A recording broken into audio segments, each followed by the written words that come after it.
Okay, HadesOmega here. I'm doing a video on how to change the battery in your third generation Prius key fob. So this is the third generation Prius that needs the battery replaced on this key here. So it wasn't working earlier, but I just replaced it right now. And I realized I made a video on how to change the second gen Prius, but I haven't made a video on how to change the third gen Prius. The third gen Prius is actually easier. Also, one of the things I want to note is when your key dies, there's no way to start this car. There's nowhere to put the key. At least I haven't found out. I don't know where it is, but the second gen Prius, the one back there, you can actually plug it into a little port and it'll run if the battery's dead. This one will not. I have not found anything like that. Maybe I have to go look in the manual or something.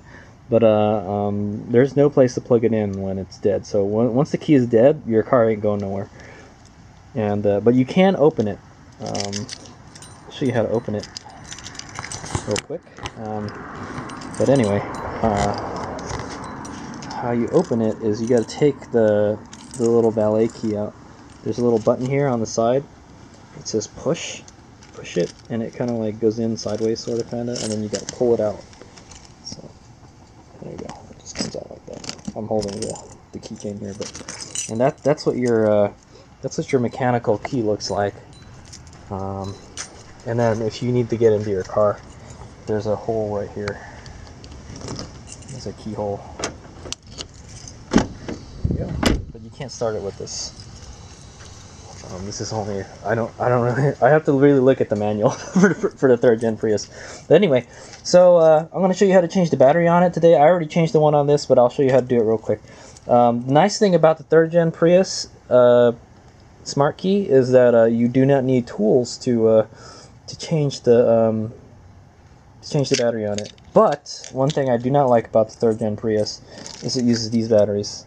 A CR1632, and these are not very common batteries, so good luck going to like Target or your local department store. You could probably go to like an electronics store like Fry's, they might have it.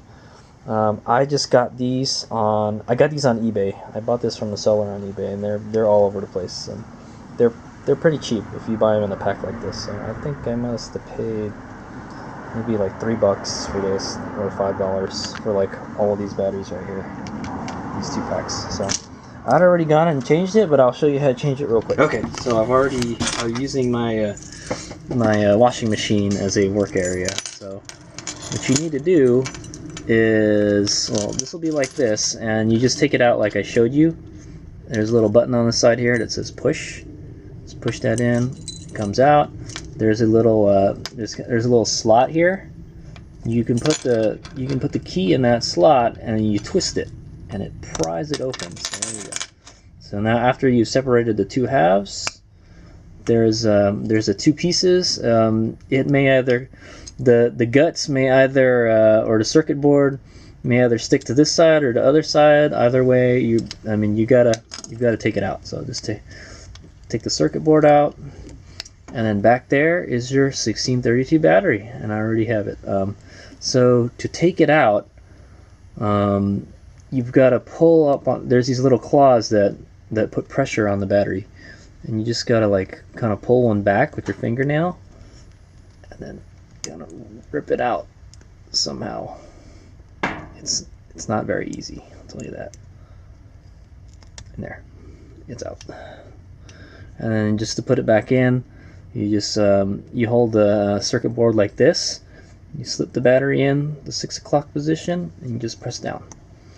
It should snap back into place like it did before, but it's not. Why aren't you cooperating with me, dude? I'm trying to shoot a video here. There you go.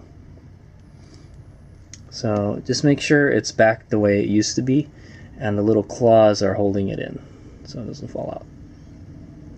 So there it is. It should function now. And then you can actually probably test it right now too. There'll be a little, so this is the button here, I think. No, the button's on this side. So there's 2 buttons here. There's actually 3 buttons on it. What's the third one?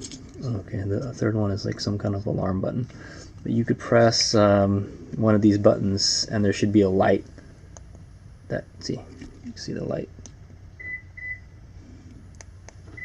You can hear the Prius locking and unlocking. So that's how you can actually test it before you put it back together. And then and just put it back the way you found it. So if you forget, just remember these little buttons are here in the front, so they should be on the front. It's pretty simple. Put that in there. So what I do like about this is you don't need tools to disassemble this. Okay, just put that back and just put the top back on. Sandwich that sucker in there, squeeze it until it snaps. Put the key back in the little slot. Boom, that's it. And then supposedly it should work now. So, but you just saw me test it earlier. But there's a lock, unlock.